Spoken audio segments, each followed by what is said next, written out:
통해서 하나님의 뜻을 찾고 또 기도를 통해서 하나님의 능력을 공급받아서 하나님의 뜻을 이루는 우리 모두가 될 수 있기를 축복합니다. 여러분 이제 주님의 뜻이 있잖아요. 우리를 향하신 뜻이 있고 또 교회를 향하신 하나님의 뜻이 있을 텐데 만약에 뜻이 아닌데 우리가 기도를 하면 어떡합니까? 그럼 안 되지 않습니까? 하나님의 기도의 뜻을 찾는 것은 정말 중요한 거예요. 우리가 힘쓰고 애쓰는 것보다 더 중요한 것은 기도에 하나님의 뜻을 찾는 거고, 그 뜻을 발견했을 때 우리는 집중해서 기도를 해야 되는 것입니다. 그러니까 우리가 기도를 이렇게 해야 되는 거예요. 하나님, 주님의 뜻이 아니면 막아주십시오. 이렇게 기도해야 돼요. 그러니까 기도에 하나님의 뜻이 아니면 기도를 막아달라고 기도를 하셔야 돼요. 하나님의 뜻이 우리를 통해서 이루어지는 것이 하나님께서 원하시는 인생이고요. 우리 교회를 향해서 원하시는 뜻도 하나님께서 기뻐하시는 주의 뜻인 것을 보게 된다는 것입니다. 왜냐하면 하나님은 우리를 향하신 계획보다 더 크기 때문에 그렇습니다. 그러니까 우리가 꿈꾸는 우리보다도, 우리 교회가 꿈꾸는 우리의 교회보다도 하나님께서 우리 교회를 향하신 뜻이 더 크다는 거예요. 다 알잖아요. 우리 지식으로 우리가 사도행전 12장 본문만 제가 우리 충정교회 와서 한 3번 정도 한 것 같네요. 중보기도 때 우리가 사도행전 12장이 늘 나오지 않습니까?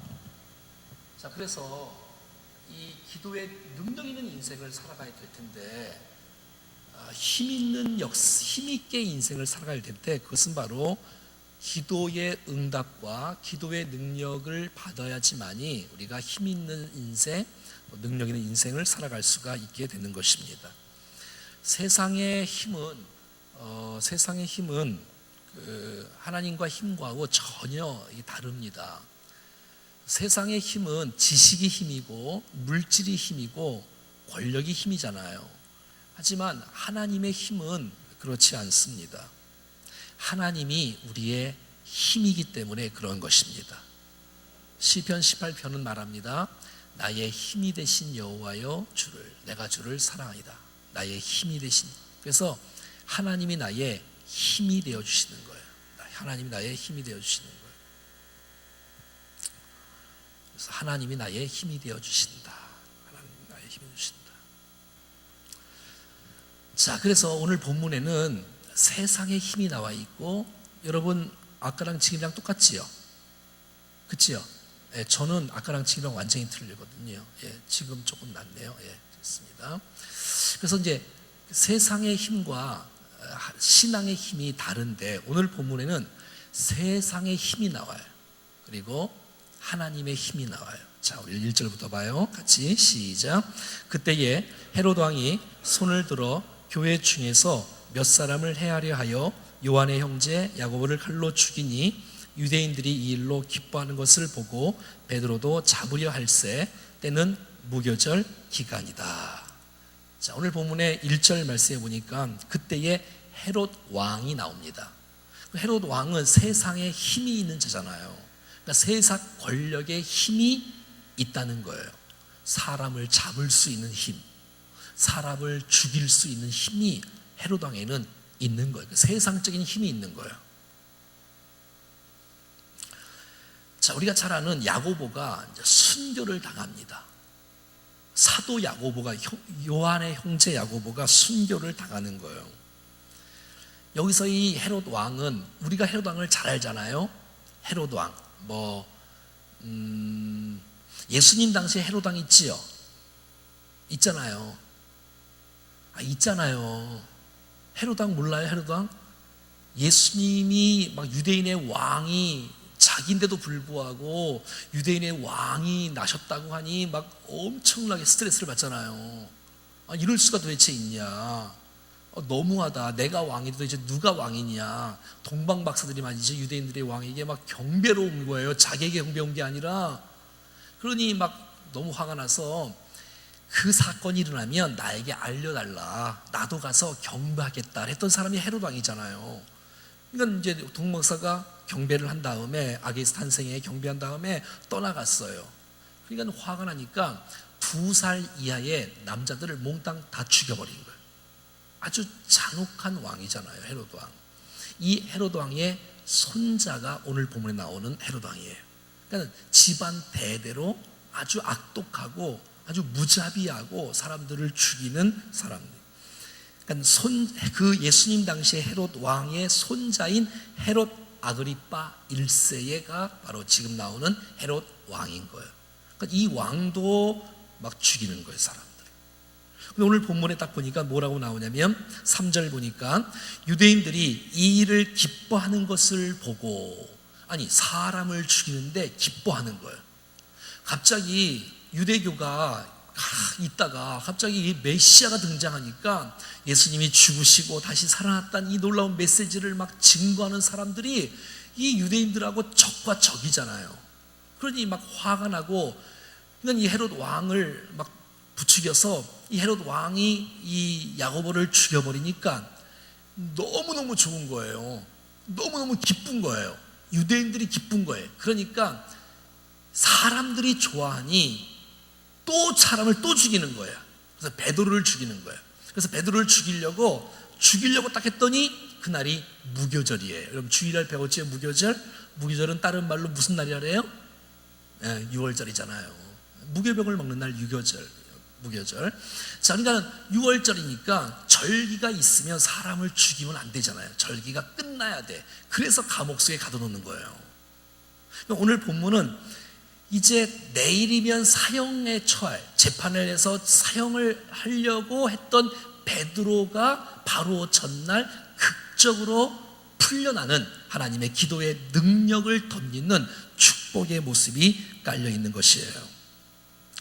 자, 똑같은 사도예요. 어떤 사람은 야고보가 있고요, 어떤 사람은 베드로가 있어요. 근데 여러분 보세요. 베드로는 살아났어요. 하나님의 기적 가운데 살아났어요. 그리고 하나님 나라를 위해서 귀하게 쓰임받는 제자가 되고 말았어요. 여러분 이러면 성공한 인생인가요? 잘 모르죠. 성공 실패를 우리가 한 단어로 말하기는 좀 어려울 거예요. 자, 야고보 보세요. 야고보도 열심히 3년 동안 제자의 삶을 살았던 사람이에요. 그리고 초대교회에서 베드로하고 야고보하고 지도자로 쌍두마차를 이루면서 아주 사도들이 크게 쓰임받았던 사람이에요. 막 담임 목사, 부목사 이런 사람들이잖아요. 이런 사람이 막 쓰임받다가 그냥 뒷마무리는, 인생의 후반전은 쓰임도 못 받고 죽었어요. 여러분 야고보를 실패자라고 볼 수 있나요? 이렇게 물어보니까 아니라고 말하지, 그렇죠? 그거 아니지요. 야고보 빨리 죽었다고 해서 실패자라고 말할 수가 없지요. 오래 살았다고 성공한 사람이라고 말할 수가 없어요. 각자가 다 다른 거예요. 어떤 사람은 짧은 인생을 살아가는 사명이 있는 사람이 있고, 어떤 사람은 길게 인생을 사는 사명이 있는 거예요. 빨리 죽으나 늦게 죽으나 그것은 성공과 실패의 차이가 아니라는 것이에요. 여러분 하나님께서 우리에게 주신 사명대로 살다가 주님 앞에 갈 수 있기를 바랍니다. 그게 30년이든 그게 50년이든 그게 90년이든 그건 상관이 없어요. 주님께서 부여하신 그 생명 가운데 남과 비교하지 말고 최선을 다해서 인생을 사는 우리 모두가 될 수 있기를 간절히 소원합니다. 사실 우리는 다 이해할 수 없어요. 아니 왜 야고보 같은 사람을 죽여?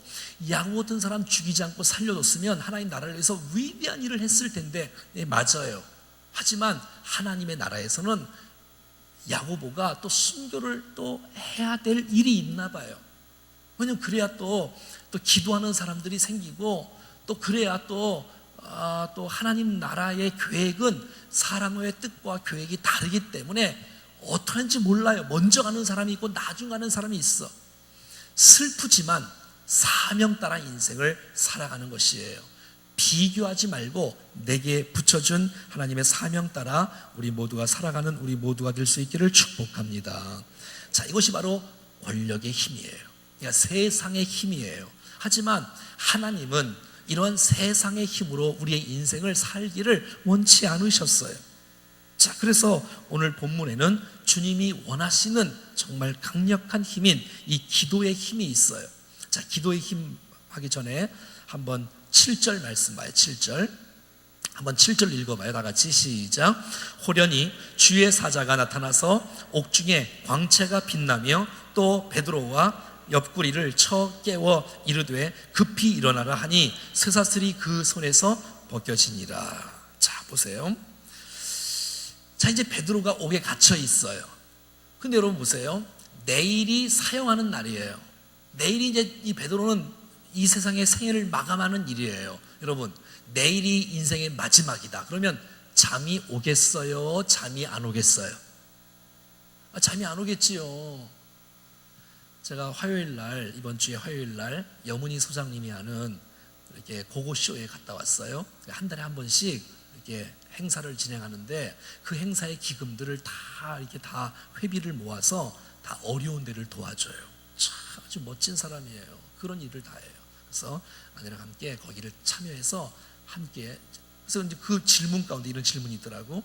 프로그램이 매달마다 있는데 매달마다 내용이 다른데 인생의 3일만 남았다면 도대체 무엇을 할 것인가?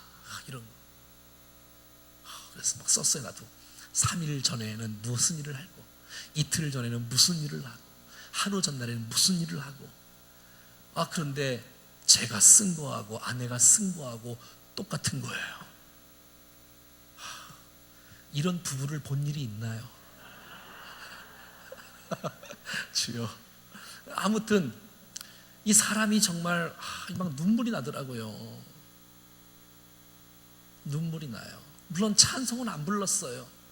그냥 이제 음악을 틀어놓고 그걸 쓰고 서로 나누고 이렇게 하는데 이게 왜 감동이 되어지는지.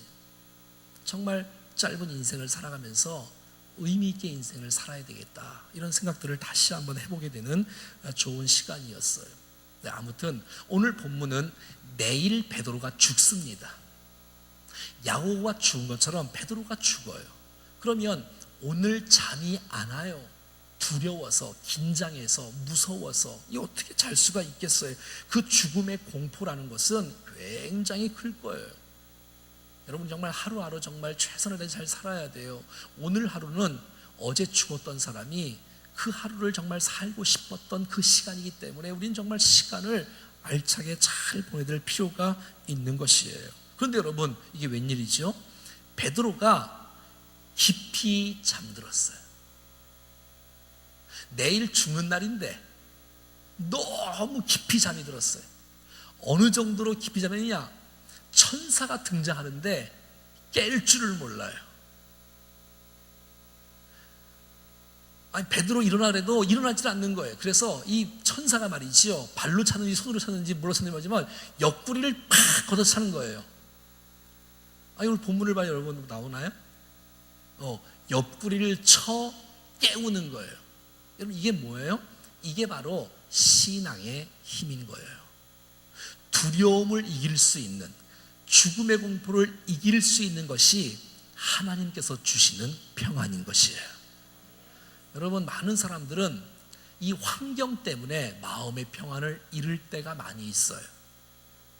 저도 마찬가지고 여건 때문에, 분위기 때문에, 질병 때문에, 사고 때문에, 아무튼 환경 때문에 마음이 이렇게 평안이 사라질 때가 있지만 우리는 어떤 상황 속에 할지라도 하나님이 나를 보호하고 있고 나를 지키시고 있다는 사실을 믿을 수만 있다면, 내가 감옥 속에 있지만 감옥 속에 있는 것이 아니라 주 안에 있을 수만 있다면 여러분, 환경을 초월한 평강을 누릴 수 있어야 진짜 신앙인 줄로 믿습니다. 그거 아니겠어요? 여러분, 다니엘 세 친구 하나냐와 미사엘, 아사랴가 풀무불 속에 들어갑니다. 그런데도 막 살려달라고 애원하고 막 그러지 않아요. 왜냐하면 거기에는 세 사람이 들어갔는데 네 사람이 있는 거예요. 하나님의 사람, 신의 아들이 있는 거예요. 그래서 여러분, 하나냐와 미사엘과 아사랴를 보호하고 있는 거예요. 흑암의 골짜기를 간다 할지라도 하나님의 평안이 여러분 가운데 있기를 축복합니다. 이것이 신앙의 힘이에요. 그러니까 여러분, 인생을 살면서 환경을 핑계 삼으면 안 돼. 나만 너무 고통스러워. 왜요? 뭐 때문에요? 이거는 신앙이 약한 거예요. 여러분, 뭐 때문에 흔들리면 안 되고 주님이 나를 붙잡고 있잖아요. 환경이 어떠하든 간에. 바울과 실라가 감옥 속에 갇혀도 감사하고 기도하고 찬양하는 것처럼 정말 내가 환경과 상관없이 하나님을 찬양할 수 있는 우리 모두가 될 수 있기를 축복합니다. 환경과 상관없이,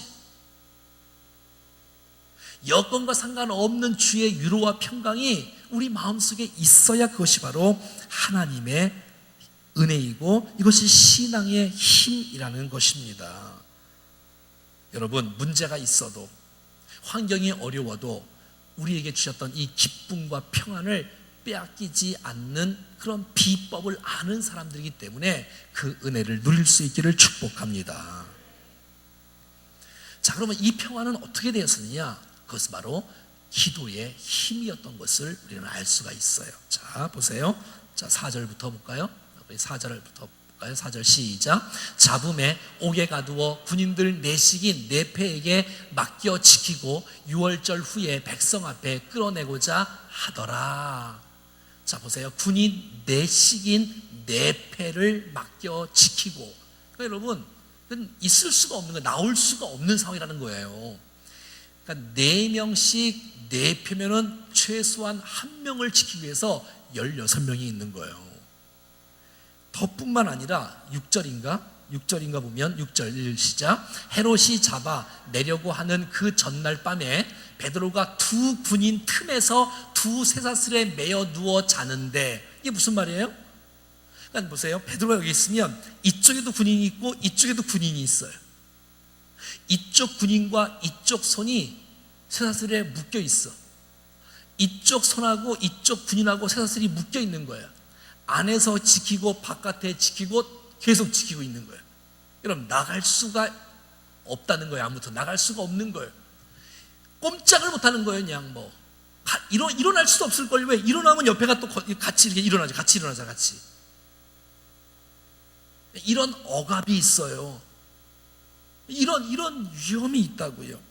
자, 이런 상황 속에서 예루살렘 교회가 선택한 것은 바로 기도였다는 것입니다. 자, 5절입니다. 5절 시작. 이에 베드로는 옥에 갇혔고 교회는 그를 위하여 간절히 하나님께 기도하더라. 아멘.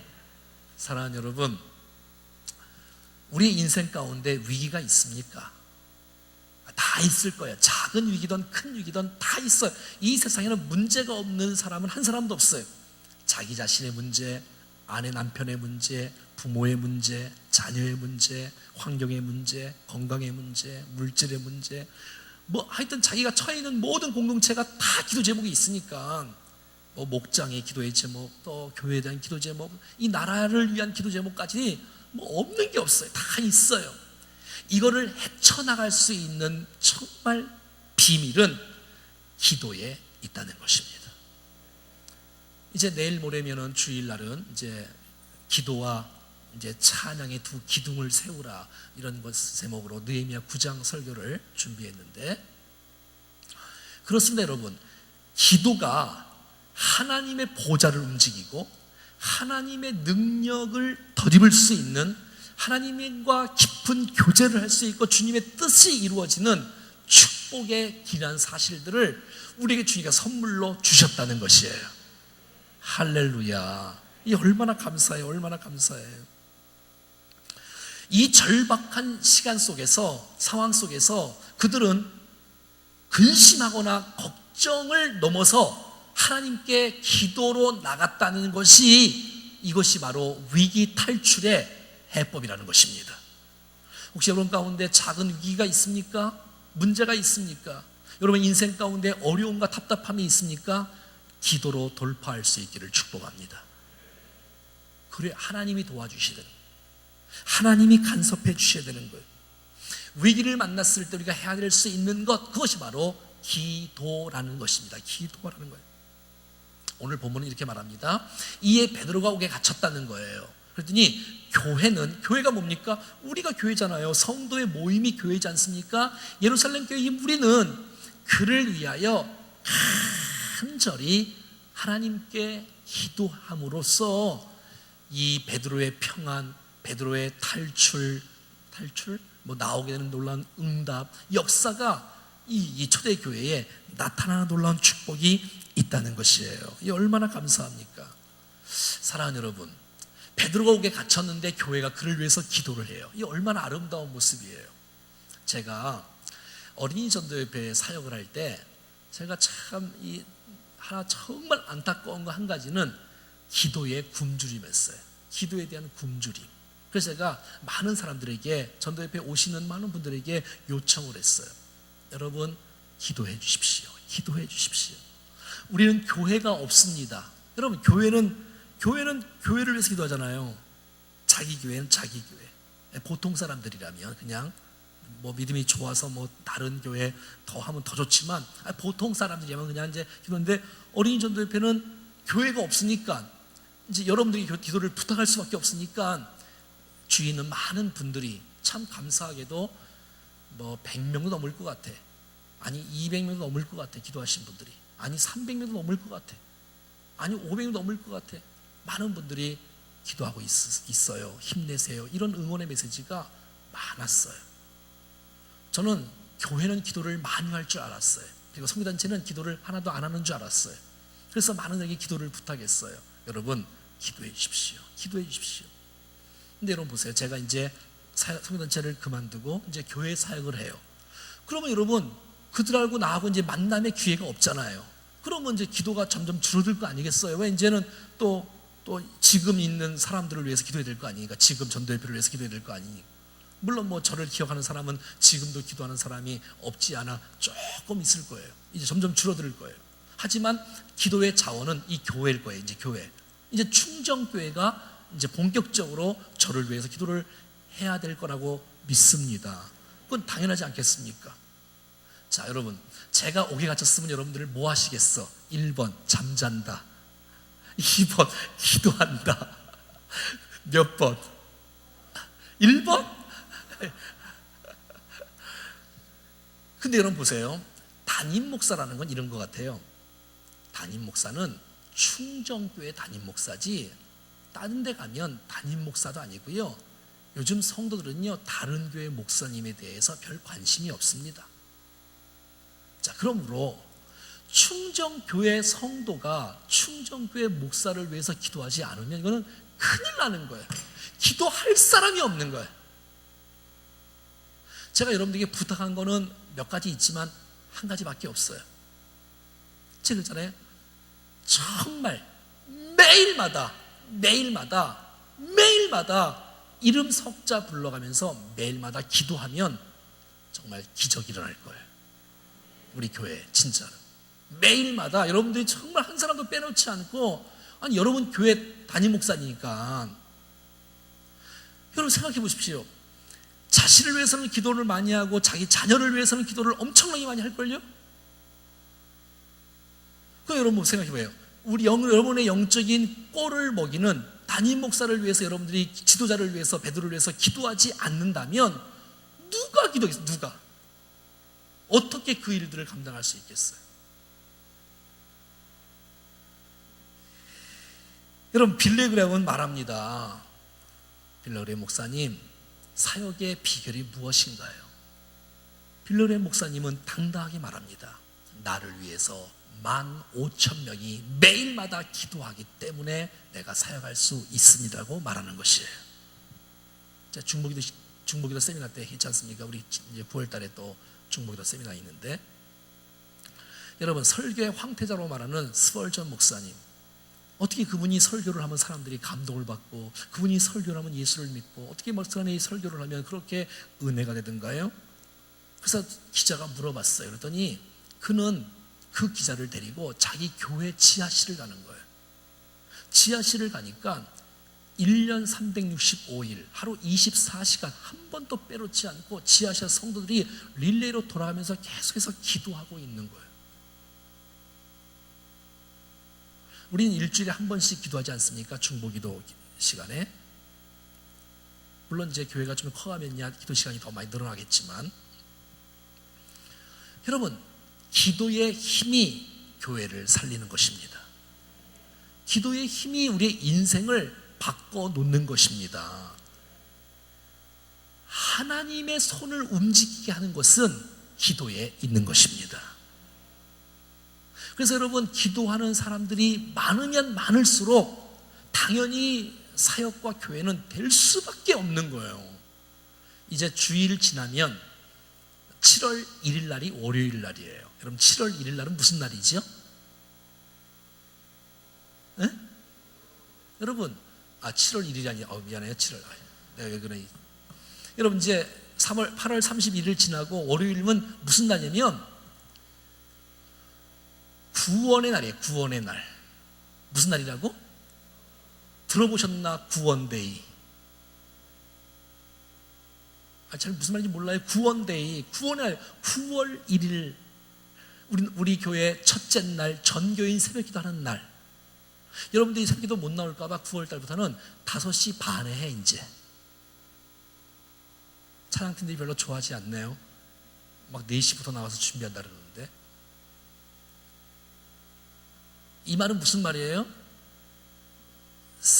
아니, 이게 9월 1일만 아니라 9월 2일 날도 5시 반, 9월 3일 날도 5시 반. 그래서 이제 새벽기도 시간이 바뀌어요. 이 말은 함께 기도해야 교회가 산다는 것이에요. 옆에 인사 한번 해요. 9월 1일부터 5시 반이랍니다. 시작. 그런데도 불구하고 그 5시 반이 하나님의 음성으로 안 들리면 그 영혼은 미안하지만 병든 거예요. 아유, 주여. 제가 좀 말을 좀 함부로 하는데, 5시 반인데 5시 반을 나랑 전혀 상관없는 소리로 들으면 영혼이 병든 거라니까. 한 번 더 인사하겠습니다. 9월 1일부터 새벽 기도가 5시 반이랍니다. 시작. 예. 그래서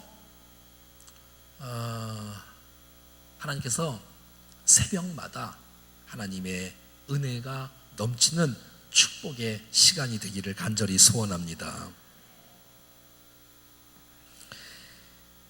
여러분, 간절히 기도했어요. 교회는 베드로는 옥에 갇혔고 교회는 그를 위하여 간절히 하나님께 기도하더라. 간절히가 눈에 확 띄네겠죠? 간절히. 한번 따라해 볼까요? 간절히. 이 간절히란 단어는 열심이라는 단어와 똑같은 언어를 쓰고 있다고 합니다. 이 간절이란 말은 이런 뜻이랍니다. 여러분 혹시 요즘 같은 이런 시대 말고 하루에 예를 들어서 아침, 점심, 저녁 하루에 버스가 이게 한 3대 정도만 다니는 데가 있잖아요. 우리 여기도 하루에 몇 대 다니는 데가 있잖아요. 지역마다 다니는데. 자, 그런데 막차가 지나간 거예요. 막차가 지나갔어요. 막차가 지나가면 어떡하지요? 그 차를 못 타면 택시를 타는 게 아니라 갈 수가 없는 거야, 집에. 그러니까 바깥에서 이렇게 잠을 자야 되는 거예요. 그러니까 어떻게 되죠? 뛰어가야 될 거 아니야. 막 뛰어가야 될 거 아니야. 네?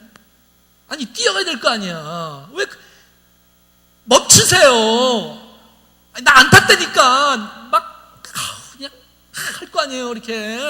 아니, 기사가 봐야지. 좀 봐서 딱 서야 될 거 아니야. 막 뛰어가는 그 모습이 바로 간절이란 뜻인 거예요. 그러니까 여러분, 우리는 정말 우리에게 필요한 것은 간절하게 기도하는 것이 필요한 것이에요. 간절하게 기도하는 것이 필요하다는 거예요. 필요하다는 거예요. 여러분, 성경의 기도의 응답의 핵심은 여러 가지가 있지만 그 중에 한 가지가 간절이었어요. 어떻게 여러분, 엘리야는 우리와 똑같은 성정이 가진 사람인데 그가 기도하면 막 뒤에서 막 비가 내리고 비가 멈추고 막 불이 내리고 막 그럽니까?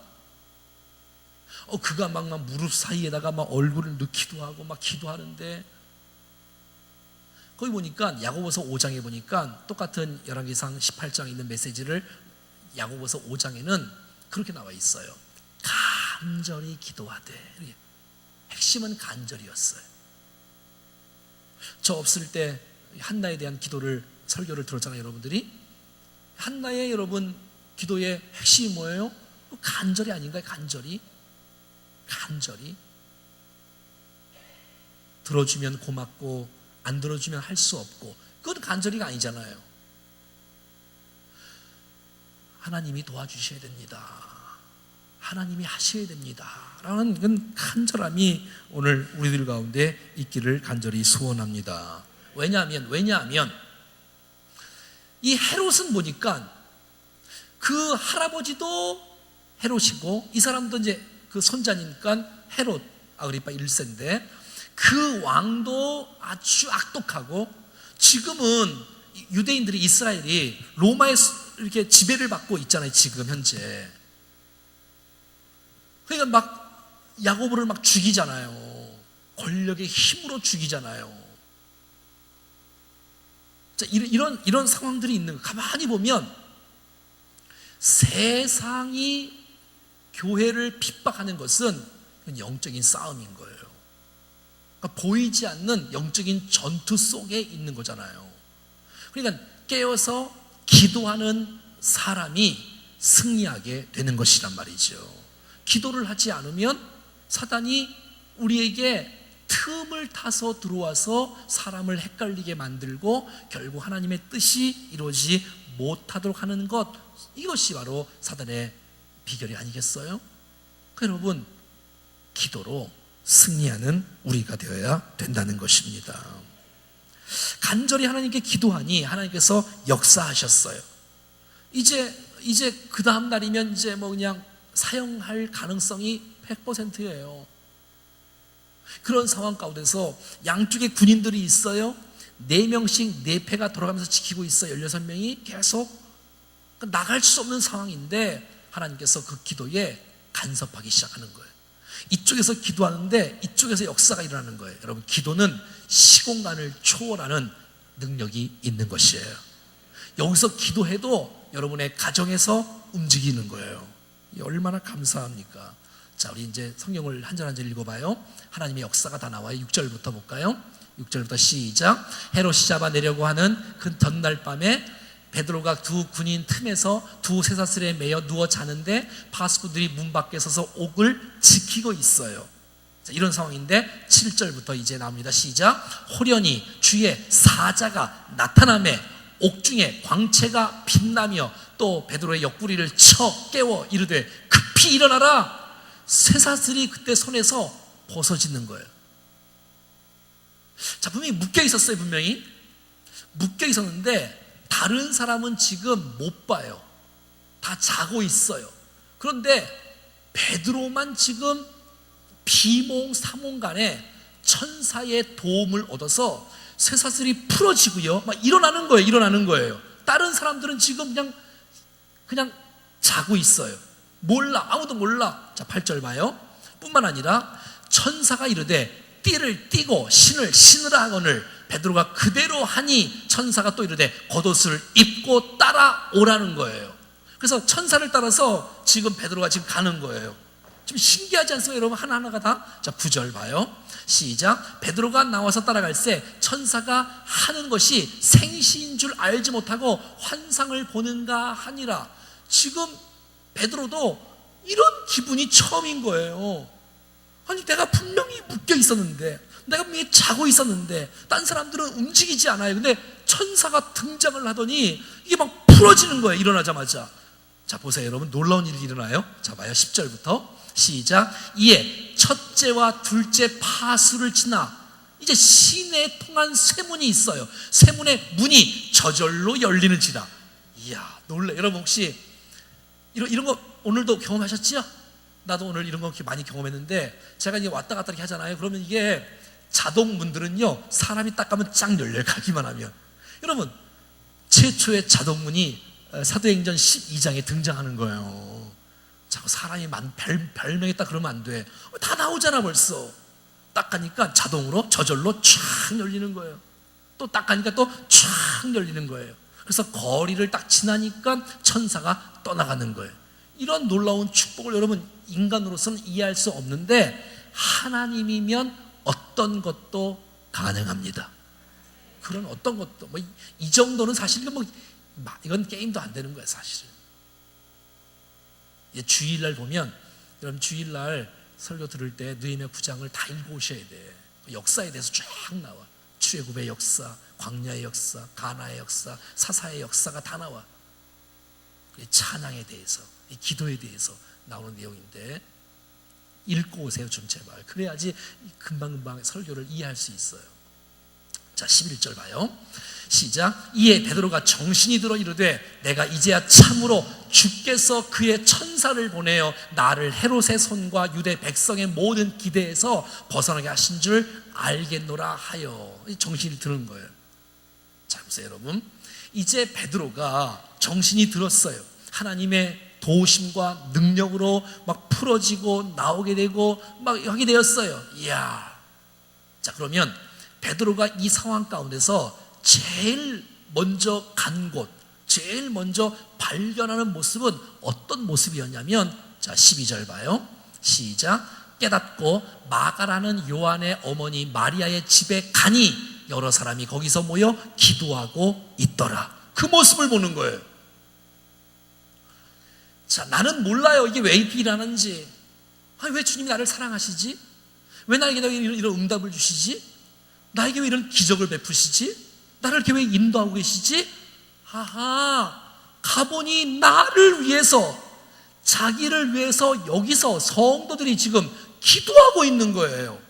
내 능력이 아니었고 내 실력이 아니었고 기도의 응답으로 베드로가 지금 사역하고 있다는 것이에요. 이런 역사가 나타나는 거예요. 이런 역사가. 마가라는 요한, 마가 요한의 집이잖아요. 마가 다락방 또 모였을 거예요. 그 어머니 마리아의 집에 가니 여러 사람이 합심해서 마음이 하나 되어 여러 사람이 함께 모여 거기서 모여 기도하고 있더라. 여러분 생각해봐요. 상상을 한번 해봐요. 너무 아름다운 모습 아니에요? 이 공동체에 갔더니 여기서 지금 모여서 한절이 한 마음으로 기도하고 있는 거예요. 이 여전대회를 딱 가봤더니 그 여전대회는 이게 회의하는데 막 나와서 회의할 때 막 싸우고 막 그러지 않고 막 회의는 조금밖에 안 하는데 모여서 막 기도를 먼저 하는 거예요. 서로 같이. 보기만 해도 은혜가 돼. 저는요, 난 여러분들이 예배 시간에 예배 끝나고 주일날 여러분들이 밥 먹는 모습 봐도 제가 너무 좋다 그랬지. 진짜 좋아요. 여러분들이 그 해피트리에서 막 차 마시면서 막 교제하고 대화하는 모습이 너무너무 좋아. 정말 얼마나 이쁜지 몰라. 여러분이 모여서 순수하게 교회를 위해서, 지도자를 위해서 함께 모여서 합심해서 기도하는 모습을 계속해서 순간순간 구석구석 모여서 그런 모습이 있다고 생각해봐요. 얼마나 아름다운 모습이에요. 여러분 왜 싸우지요? 기도를 안 하니까 싸우지.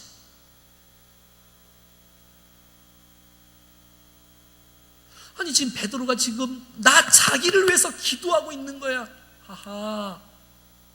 이게 내 힘과 내 지혜가 아니었구나. 이게 하나님이 하시는 거구나 라는 사실들을 깨닫게 되어지는 놀라운 축복이 있다는 것이에요.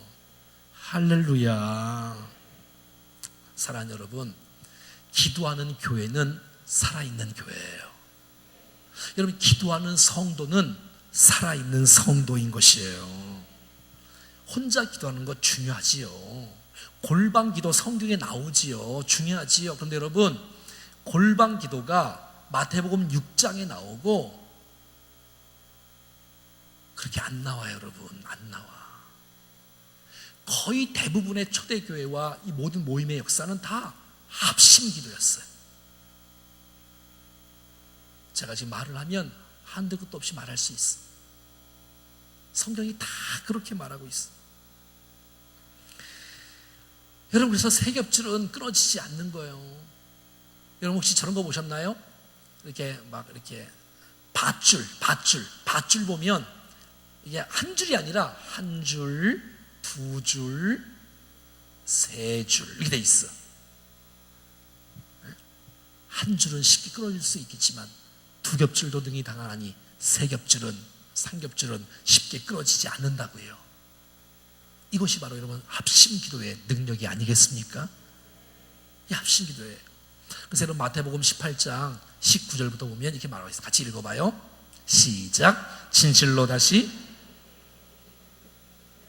너희 중에서 두 사람이 땅에서 합심하여 무엇인지 구하면 하늘에 계신 내 아버지께서 그들을 위하여 이루게 하시리라. 아멘. 여러분, 땅에서 합심해서 무엇인지 구하면 하늘에 계신 내 아버지께서 그들을 위하여 이루신다고 말하고 있지 않습니까? 이것이 여러분 금요 성령 집회가 아닌가요? 함께 모여서 한 목표를 갖고 공동의 기도 제목을 갖고 함께 기도할 때 하나님께서 역사하시는 놀라운 축복이 있는 줄로 믿습니다. 중보기도 팀들이 저한테 늘 그래요. 이야, 대단하다.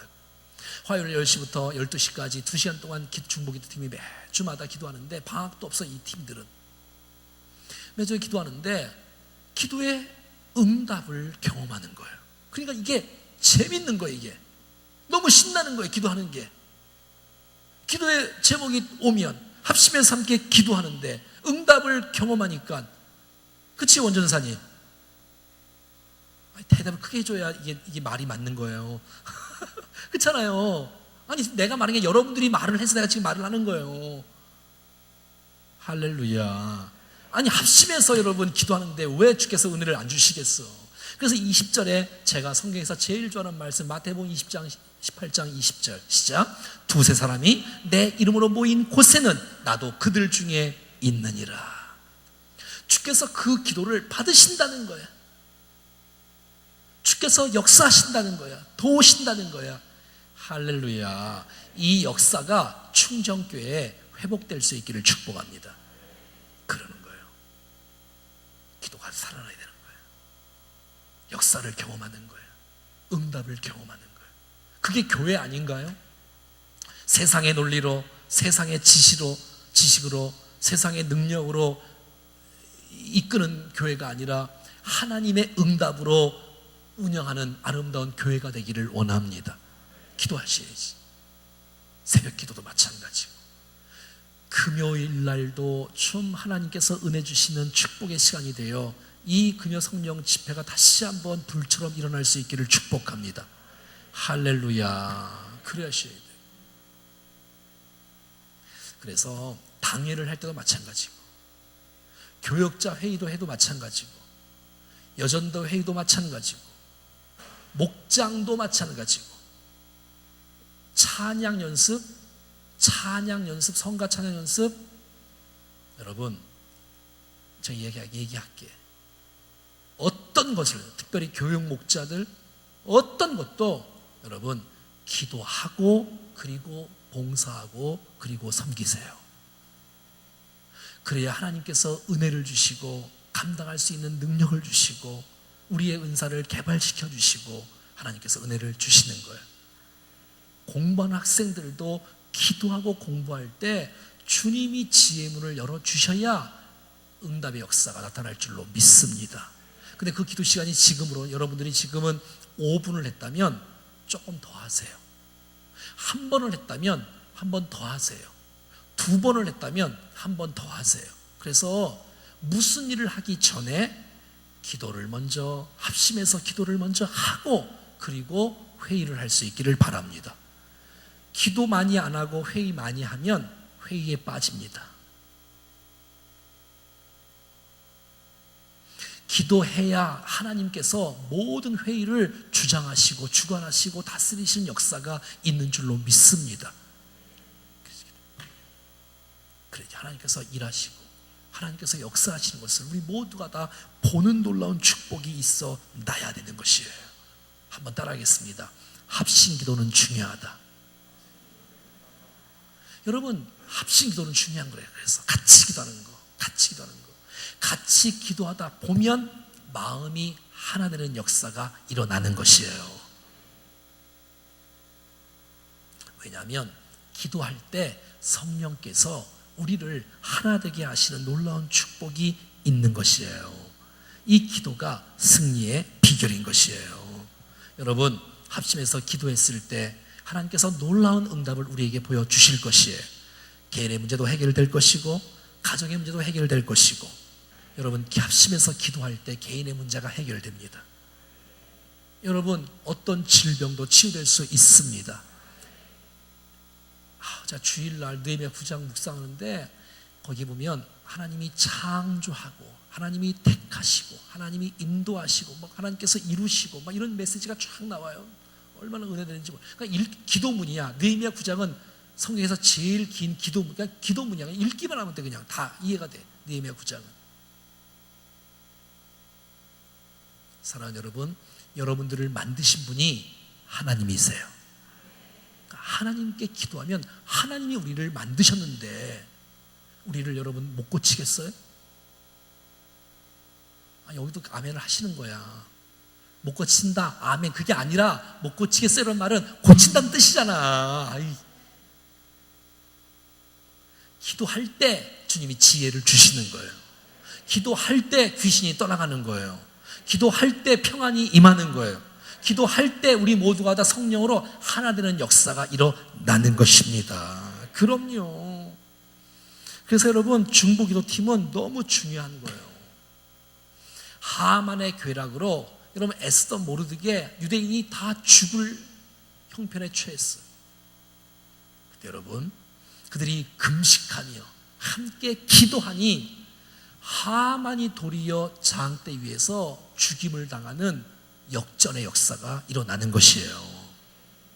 여러분 이 합심 기도가 위대한 역사를 이뤄내는 것입니다.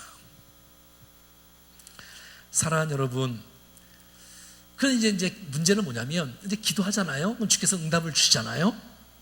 자, 근데 보세요, 여러분. 이 하나님의 관심과 사람의 관심은 달라요. 뭘 달냐면 기도할 때 사람의 관심은 어디에 있지요?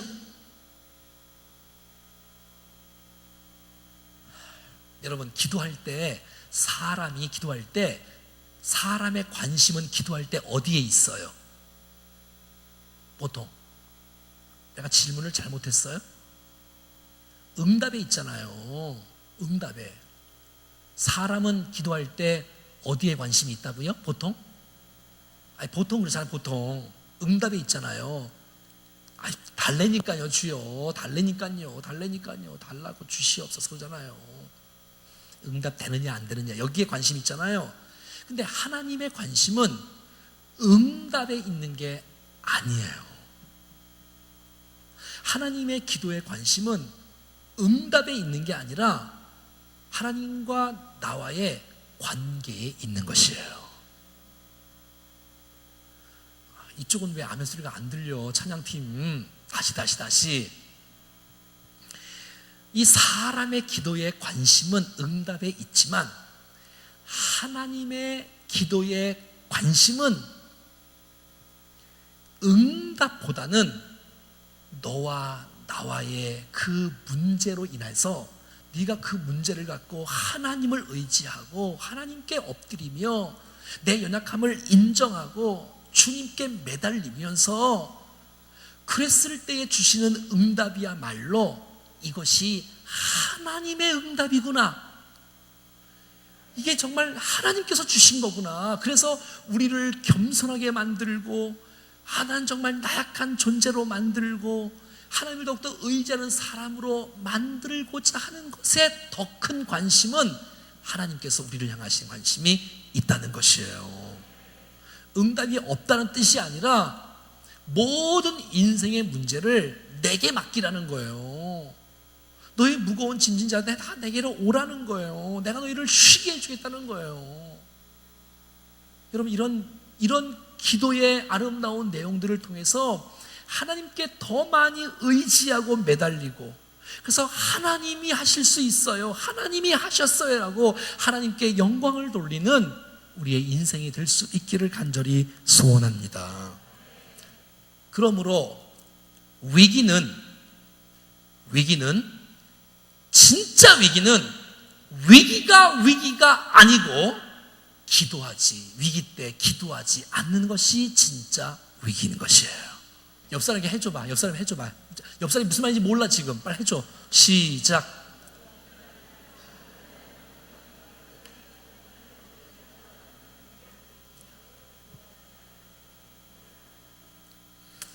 그래서 여러분, 기도 외에는 이런 이유가 나갈 수 없으니까 기도로 정면 돌파를 해서 무릎으로 승부해서 하나님의 응답의 생애로 살아가는 우리 모두가 될 수 있기를 간절히 축복합니다.